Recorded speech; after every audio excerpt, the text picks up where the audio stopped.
So thank you for being here. Some of you managed to attend our launch session last week, which was a fantastic start to the program.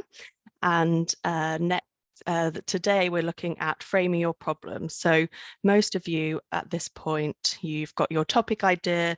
You might have started looking at some of the learning resources, the welcome video we had, and you're working in your groups, some of you working individually.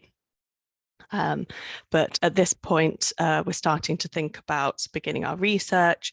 And one of the tricky things here is trying to work out how much you can include in your project during this short space of time. You've only got a couple of months to work on your main projects, and you're super interested in these topics, so you're trying to discover as much as you can, but equally we only have so much time. So today we're going to be talking a little bit about deciding kind of a scope for your project or some boundaries. So you might use a particular framing or a particular perspective. Think about what geography you might want to focus on, for example. So I'm going to introduce Dr. Anant Jani, who's going to be running today's session. Anant is our Map to System Educator at the University of Oxford, and he is new in this role this year. That's the first time we've had an educator in Oxford, so it's very exciting for us. Before, it was just the same team that organising Map System were trying to support the Oxford students, so it's been brilliant. And I'll let Anant introduce himself in a moment, but he has done many amazing things. He's involved in lots of fascinating research. He works at the University of Oxford, but also teaches at other universities. And Anant, I can read out your research, but I think I should pass over to you and let's hear a little bit from yourself. Thanks, Alice, and welcome all. So my name is Anant. I'm mostly interested in what's called social determinants of health, which account for 80% of health outcomes. My background is in healthcare systems and basic science, my pedigree or my exposure to this topic or this area really comes from the Go-To program at the Said Business School at the University of Oxford, which started under Peter Drobak, where we're looking at systemic challenges for the MBA students. And I'm really pleased to be able to work with you all on this project.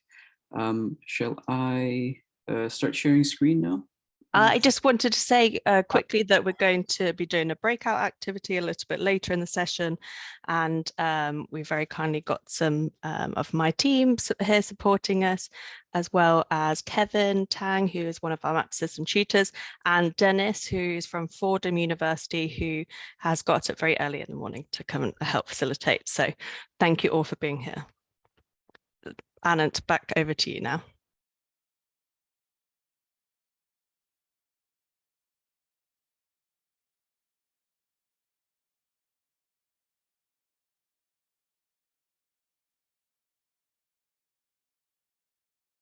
Oh. Okay, cool. Now I can unmute myself. Great.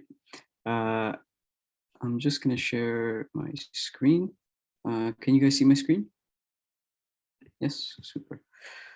Right. So what do systemic messy challenges look like? What is within scope of Map the System? These are just some headlines that we're seeing. The floods in Pakistan at the top left, where a third of the country is underwater. A lot of people still don't have homes. They've been pushed out of their homes and they're severely lacking food security.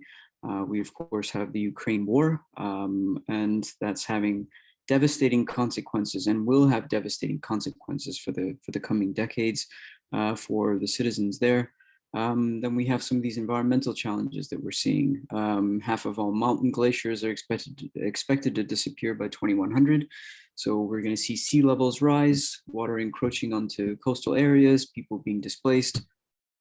And at the same time, our sources of fresh water, rivers, canals, and reservoirs are drying up. So these are really, really messy, challenging problems that we will be facing and needing to deal with over the coming decades. And when we're thinking about complex systems, like our world, two things to keep in mind. Firstly, they're unpredictable, and secondly, they're irreversible. So I don't know if you guys know who these two chaps are, John Wesley Hyatt and Leo H. Baekeland. John Wesley Hyatt created the first synthetic plastic as an ivory replacement in 1869, partially from conservation efforts, but mostly because they were running out of elephants to kill for their ivory. And Leo H. Baekeland created the first fully synthetic plastic in 1907. Now, when they created these inventions, it would have been impossible for them to know what the implications of their inventions would be. But what we see now is plastic pollution across the globe. And it's probably one of the most important threats that we need to deal with at a global level. And neither of these chaps would have anticipated or expected that this would happen. And again, because complex systems are unpredictable and irreversible, we cannot understand the full implications of minor actions, big actions across space and time. So when we're thinking about complex systems, this characteristic that they're unpredictable and irreversible is known as hysteresis in physics. And if we look at this little graph here, on the X or horizontal axis, we have stability. And on the Y or vertical axis, we have time. So what we generally have is a system trending towards stability. And if it's hit by a shock, like COVID-19 or climate change or cost of living or the Ukraine war, it starts destabilizing. Now, once that shock ends, it will then start stabilizing and trending towards stability. But what's extremely important to remember is that a stable state is not always fair and it's not always just. A stable state means that you just don't have these massive ups and downs and you don't have the volatility. But things could be far worse than they were pre-shock. It's just that you don't have the massive ups and downs. It's stable. It could be stably worse or it could be stably better. And with Map the System, what we want to do is to support you folks with the problems that you are passionate about, challenges that you want to tackle. These are the things that bother you, they keep you up at night, the things that make you sad, the things that make you angry. With Map the System, what we want to do is to empower you with the tools and the knowledge and some of the skills that you will need to tackle these problems now as well as in the future in the coming decades. And both Peter Droback and I think it would be safe to say that we're fanboys of the great Donella Meadows, and she wrote a fantastic book called Thinking in Systems. And Donella Meadows was a systems thinker and a systems leader and a change maker. And she saw, and what she sort of articulated was that these complex systems, we basically have all of these interconnected components coming together across multiple domains, ecological, social, psychological, economic. And they're working together and interacting with another and affecting and being affected by these different factors over space and time. And with this complex system, it's really difficult to know exactly what's going to happen. But there are some tools that we can use to try to help make sense of the complexity and to also know where our limitations are in understanding that complexity. So rather than seeing things, for example, as isolated parts, you see them as being interconnected. They're influencing one another in certain ways. Rather than seeing, again, distinct parts, you're seeing the whole. You're seeing how these parts interconnect into a complex system. Instead of thinking in a linear way that A, B, C, D, E happen in sequence, you start thinking in circular and nonlinear terms. A happens to affect B, C, D, E, and then E happens to affect A in the circular loop. Or you see that A affects C, C affects B, B affects A, etc., etc.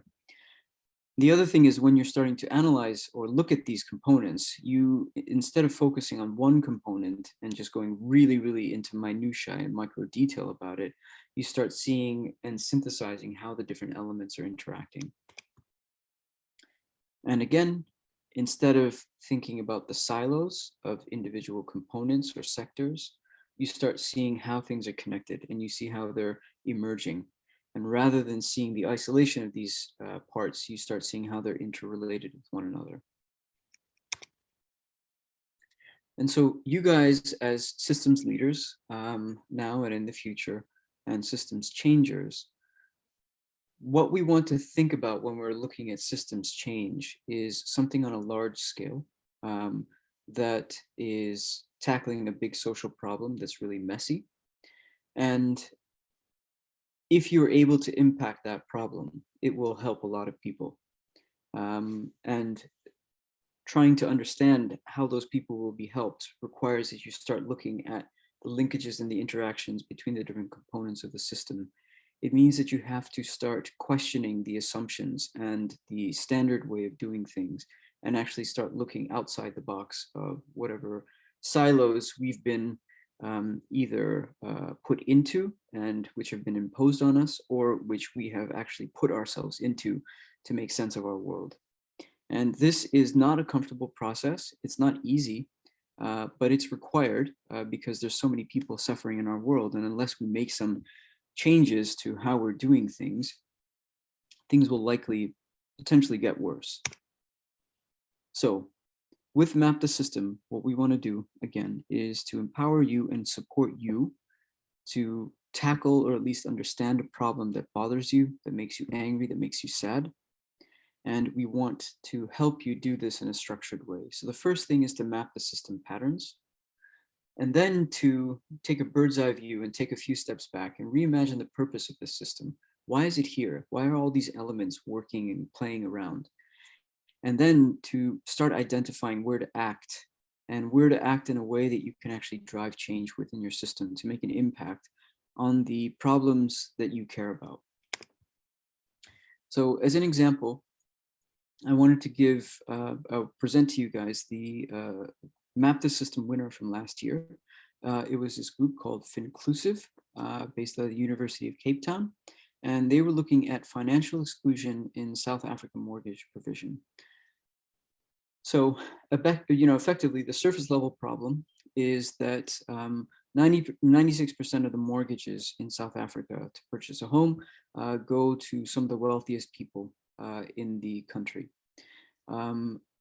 The missing middle, so the middle class, the lower middle class, and the low income groups have very little access to mortgages, and therefore they always have difficulty in getting housing. So what we have here to the right is how this team went through what's called iceberg model, which is one of the tools that we will train you guys to use to actually take that surface level problem and look deeper, and then deeper, and then deeper to actually understand what are the root causes that allowed this problem to evolve and to continue. Why did it come about in the first place, and why does it continue over time? So we have this surface level problem of a lot of people in South Africa not being able to get mortgages. So what are the patterns that lead to this observation? Well, there's a lot of lack of trust in the new mortgage providers for this demographic. And that leads to this demographic of the missing middle and the low income groups, depending on unsecured lending. They, as individuals, lack financial literacy, so they don't really understand what they should be paying for, et cetera, et cetera. And on the mortgage lender side, there's a high perceived default risk that they will take a mortgage, but then won't make their payments. There are some solutions that have been created to address some of these problems, but there's very weak administration of these solutions, firstly, and secondly, many of them are predominantly in the government sector and the public sector, and there's a lot of corruption. So those are the patterns that lead to this observation. So what are the structures that allow these patterns to perpetuate? So firstly, and this goes back many years, there's a mortgage system that was built for the apartheid. And so it is already by design exclusionary in terms of the structures that have been set up. There's also affordable sub-markets, but they are profit-seeking and they're based on very little data or experience. There's a lack of agency in the credit market, and well-funded solutions usually lack stakeholder coordination and accountability measures, so that the missing middle and the low-income groups, though some of these solutions might exist, don't actually know about them. And they're designed in such a way that they can't inform themselves or be informed of these solutions either. And oftentimes, many of these solutions are just symptom focused rather than actually looking at some of the underlying problems. And then finally, what we have is the mental models that perpetuate all of the structures and the patterns, and then the final symptom that we see at the top. So the systemic racism, which is normalized. These individuals are seen as unreliable groups. And there's also, from the demand side, for the missing middle and low income groups, a sense of security that home ownership brings, which leads them sometimes to depend on unsecured lending, which can actually put them into poverty traps and things like this, and actually make things far worse for them. And then the responsibility for the development is predominantly attributed to the government. So they identified the problem that bothered them. They tried and did successfully unpick the problem, just try to see the patterns and the structures and the mental models that lead to the perpetuation and sustained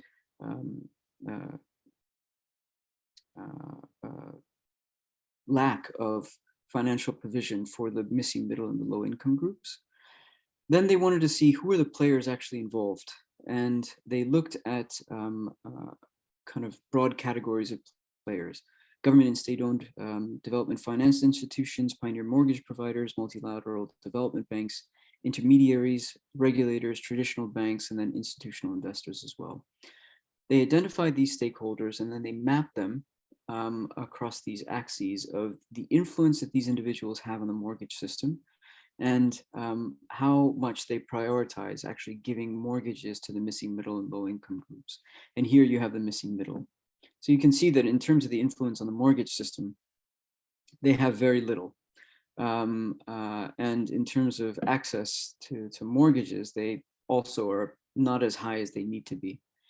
And it's important that this stakeholder map is done across these axes that are relevant to your project, because they can start unpicking some of the power dynamics and the power structures, as well as the interconnections between these different entities and how they interact. The next step this team, Finclusive, took was to look at the solutions landscape. So, as we had in the mental model, there are solutions that are being provided, but they're not actually being administered effectively. So what are these solutions? So they looked locally and globally, and they identified, broad categories of solutions: down payment assistance subsidies, public-private partnership home loans, fractional ownership, affordable finance institutions, and at a global level, you have the credit union loans, as well as strategic public-private partnerships.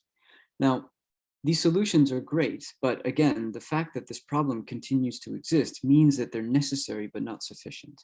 They are necessary, but they're not sufficient to actually systemically tackle this problem. So they identified the gaps in the solutions landscape that allows these problems to perpetuate. So one is visibility. So people may not know about these solutions. The systems coordination and partnership. So oftentimes these entities will just be working in silos rather than working together. And then there's reporting and monitoring. And so based on this, they then proposed these levers of change: political pressure, policy, and regulation. So at the public sector, ESG, so environmental, social governance, and impact-linked financing to try to get more money into this domain. And then innovation and risk-sharing public-private partnerships. So you see how this team started, and this is a really great example, which is why they won the competition last year. They started with the problem. They unpicked it to try to understand why that problem evolved and why it perpetuates. Then they understood and mapped out the stakeholders in the system and the power dynamics that they have in influencing this problem of interest.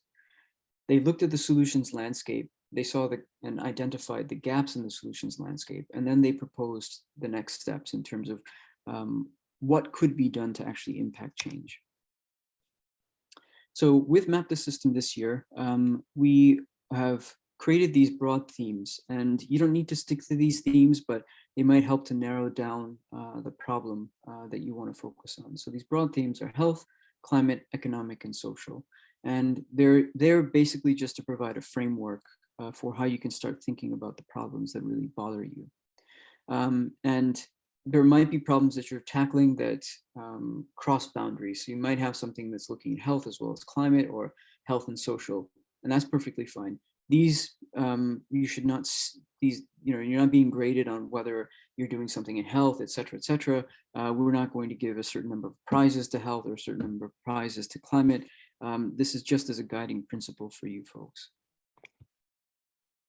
And here we have a little video on how to navigate Canvas. So Alice created this really helpful video. So you go to Canvas, map the system in terms of the course, and then you go to Pages, and you will see the Map the System tracks.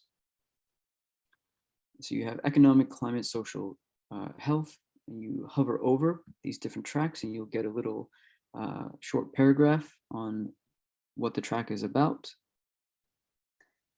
And then if you click on one of the tracks, you'll go to a separate page where you get a little bit more detailed information, as well as examples of other projects that have been done in the past. Again, this is not something that you necessarily have to stick to. It's, you know, provided just as inspiration for you guys in terms of how to look at your problems. So now, how do you choose your project topic? Because there's so much stuff going on, and there's so much going wrong in the world. And what exactly is the systemic challenge? So I draw your attention to the bottom here. So if the problem is something that you can easily fix in the short term with a well-defined solution, that is not a systemic challenge. A systemic challenge is something that's really messy. It's difficult to grasp. It will take time to unpick it in terms of why it evolved and why it exists.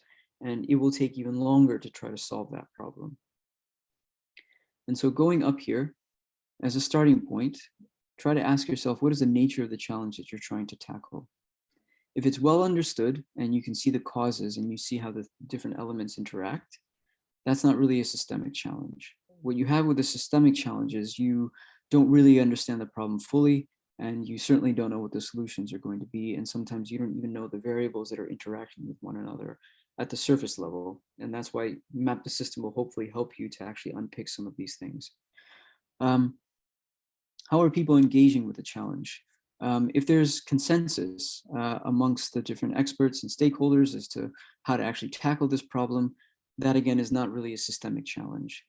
If there's all sorts of diversity of opinion and arguments about what should be done and what shouldn't be done, this is probably more likely a systemic challenge. What is the nature of the environment? So if the problem is relatively self-contained across space and time, and if you implement a solution, you can measurably predict what's going to happen, that's not a systemic challenge. With a systemic challenge, you're going to see these myriad interactions between different elements. And it's going to be fairly unstable, like I showed you with hysteresis, across multiple domains, political, social, economic domains, across multiple sectors as well. And then finally, what is the nature of the intended goal? So if it's a short-term goal, that's not a systemic challenge. If it's a long-term goal, going back to the slide on systems change, that's the sweet spot. So again, a systemic challenge is something that's messy.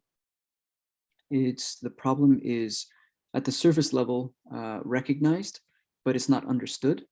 There's multiple components interacting that lead to the evolution and perpetuation of that problem. And there are no quick fixes or easy solutions. And maybe here, Alice, I turn to you to maybe describe the Synefin framework, which again, for the Map the System participants might be helpful in terms of just conceptualizing what type of problem is a simple versus complicated versus complex versus chaotic problem. Alice, should I stop sharing screen and let you take over? Yeah, of course.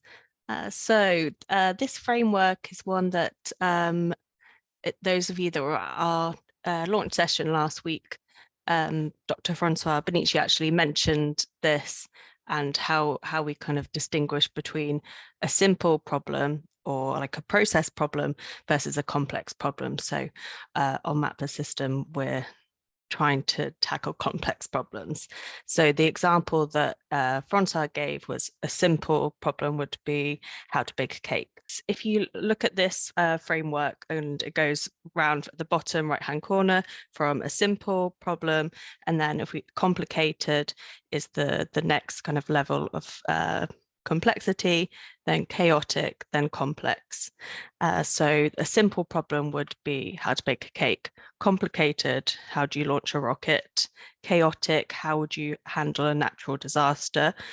So the earthquake that we've seen this week in Turkey and Syria, for example, we might handle that differently.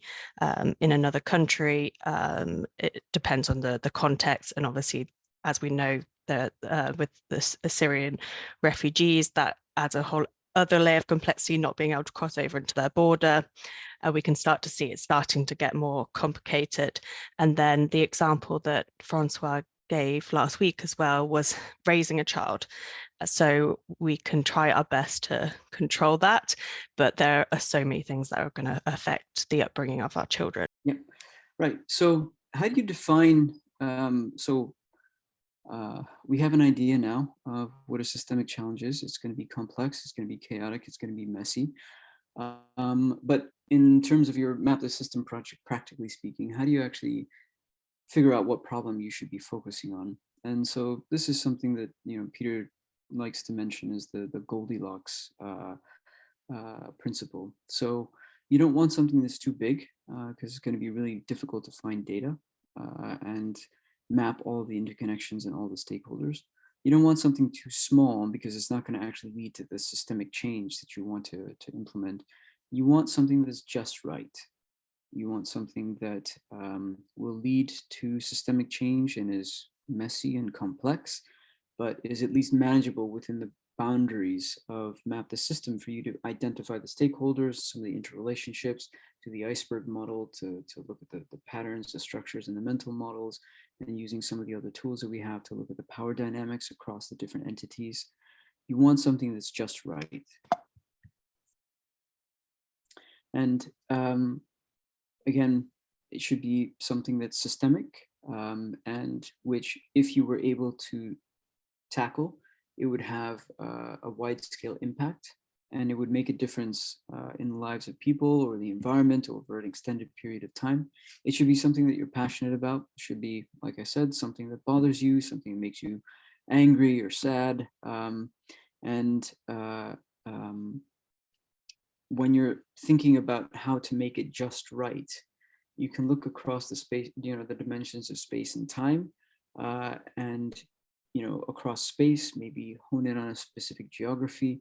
You might want to focus on a specific sector. This is what the themes are for: health, social, economic, climate. You might want to narrow down even further to just get it just right so you can start actually mapping the system.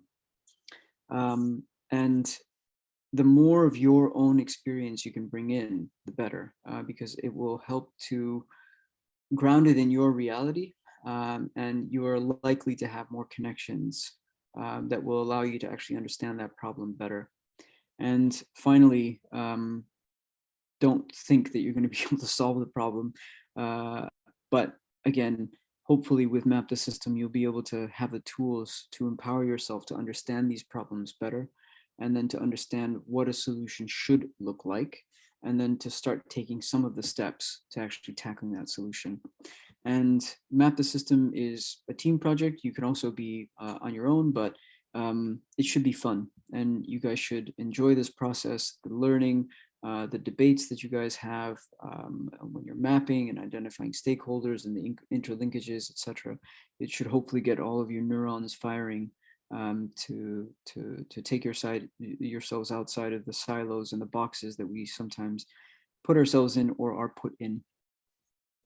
Common pitfalls. again, the Goldilocks problem, if it's too large, it's going to be difficult. So unemployment in India, too large. You have 1.4 billion people approximately in India.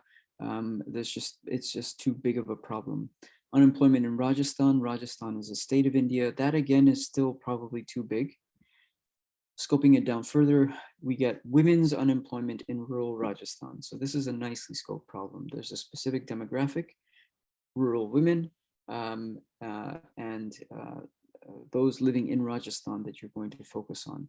And if you were able to tackle this, it could provide benefits, obviously, to the women in rural Rajasthan, but it could also provide a blueprint for how this could potentially be done in other states of India or other rural areas where women's unemployment is seen as a problem. The other thing, and this is key, do not go in with a set solution. You have to focus on the problem. So the exercise that Alice will introduce later is looking at the problem, not the solution. So a problem statement is not, we are going to create more hospitals. That's a solution. What you need to figure out is, why are hospitals needed, for example?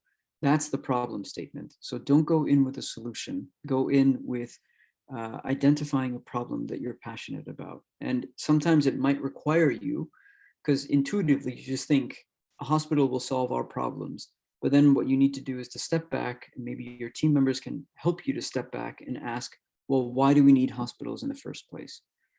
Because a lot of people are suffering. Okay, well, why are people suffering? And why? Get down deep into what problem you're actually trying to tackle. The other pitfall is only interviewing experts.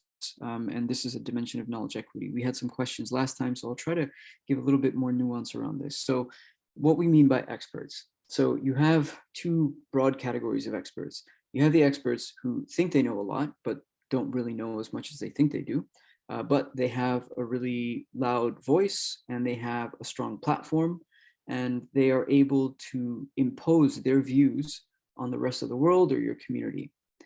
Then the other experts you have are people who research and go deep into the nuances of this problem.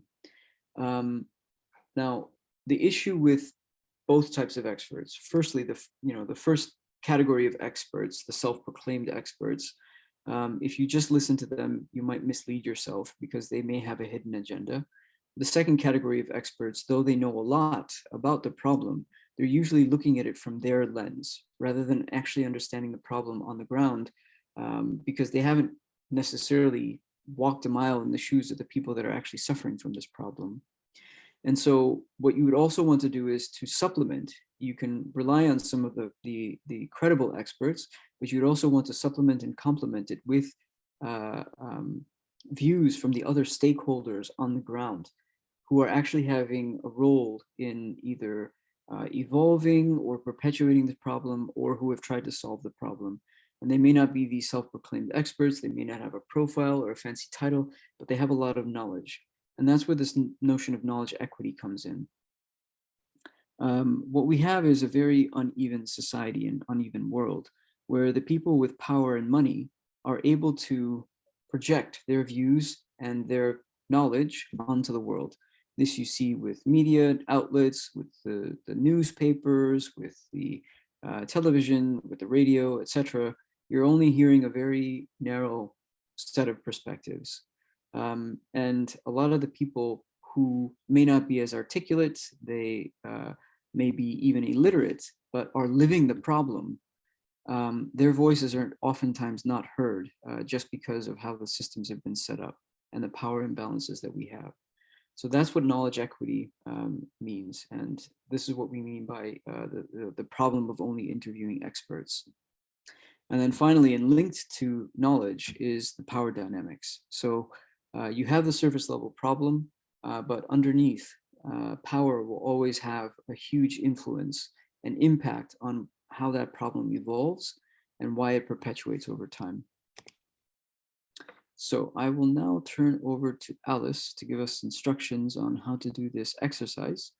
Alice, do you want me to continue sharing or Yeah, that's perfect. Thank you, Alan. So we're going to start a breakout activity in a second. You can either choose one of those topics to talk about in this activity, or we've just given 3 examples here, which you could talk about: COVID vaccine inequity, unpaid labour of women, or increasing energy prices. And we're just going to try and discuss and answer 4 questions together. What is the problem we're trying to solve? So as Anna has spoken about earlier, that's just trying to step away from any symptoms or the solution. We're trying to really think about what is the problem here? Who would benefit from this problem being tackled?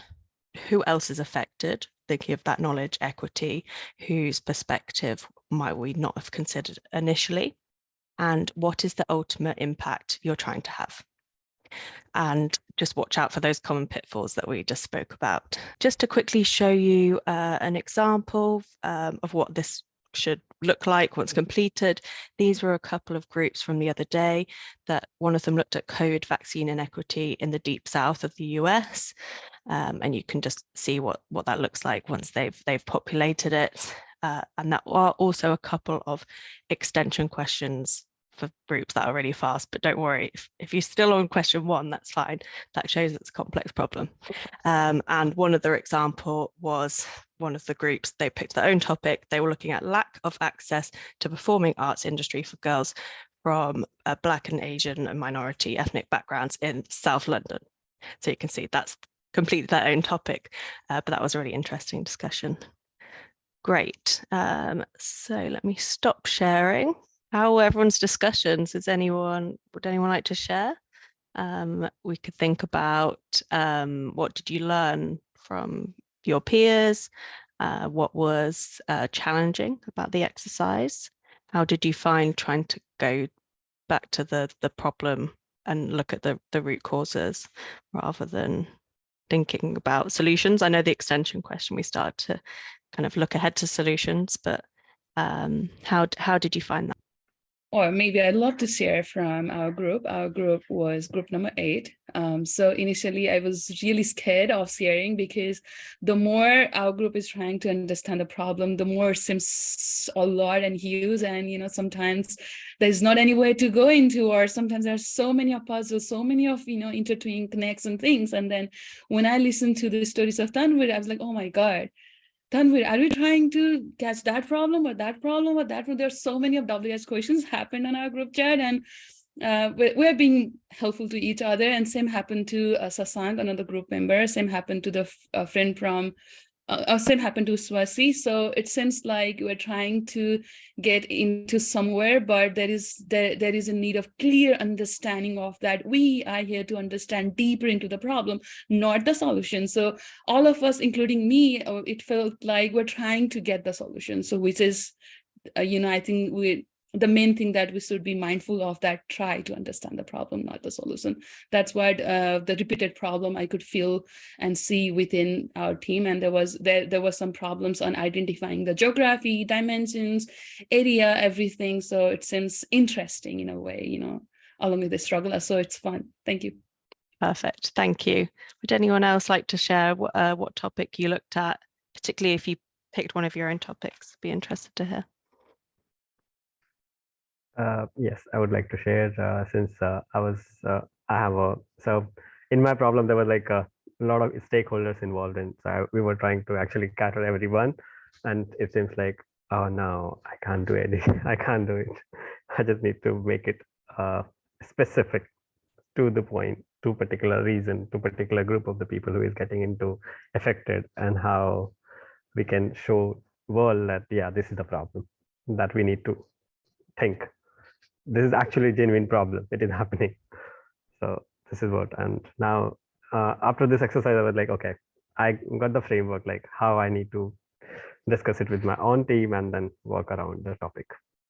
Thank you. It's really great help. Amazing. Yeah, one thing that we started to talk about in the group that I was in that can be a helpful exercise is trying to map who has motivation to change the problem and what is their relation to their influence. So like motivation versus influence.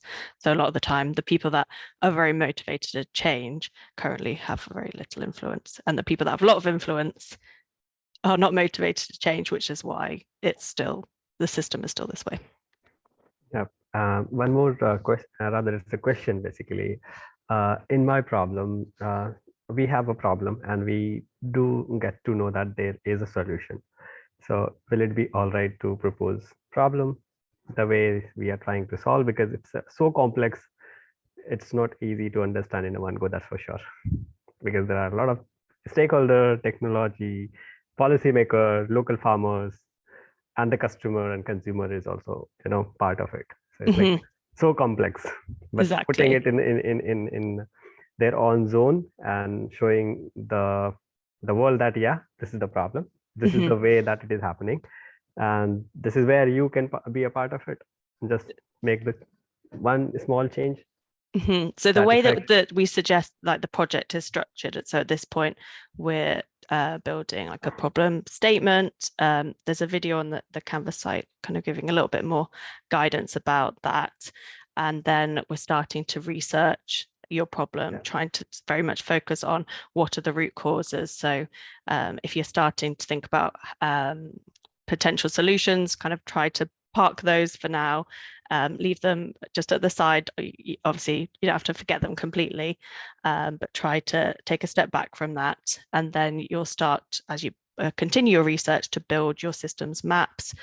So we introduce the iceberg model, causal loop mapping. And then once you've started to map out the stakeholders, their relationships, the next stage is to start to look at any people that have already tried to solve this problem, either in your context, or if you can't find much data or information about your context, you could look at kind of another country or another region where you might be able to find information about that. And then right at the end of the project, one of the final things you do in your report is make a recommendation for what we call an intervention rather than a solution, because with these complex problems, it's very hard to find a solution. It's more likely you'll have a positive intervention that you think, based on what you've understood, you think will have the greatest positive impact. But we also ask you to consider like what the potential effect could be. We don't want like band-aid solutions, or there are no silver bullet solutions to these systemic problems. Thank you. Thank you. Thank you so much. Yeah. Great. To me. Hi. My reflection is on like just the team and how it worked. It was quite difficult to pick a problem to work with, but we resonated with each other's experiences quite a bit. So I'm from South Africa, and we had 2 other members who are from South Africa, and then one person from Lebanon and another from Canada. I forgot her name. Is it Celia? Oh, I forgot her name now. Sorry, I have short-term memory. But like, she couldn't speak over the mic, and she was typing. And when she was writing, I was like, "Oh, am I saying your name right?" She was like, "Yes."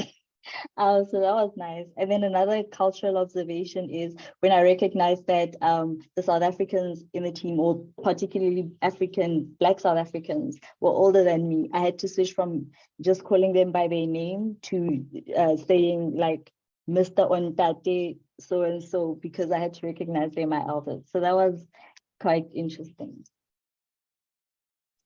Thank you so much, to me.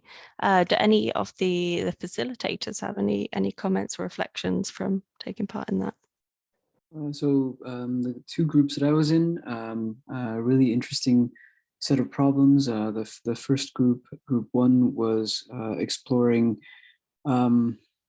poor health in elderly people in Taiwan. So Taiwan has an aging population with more elderly than young, and the poor health means that they are suffering. Their caretakers are also having difficulties as well.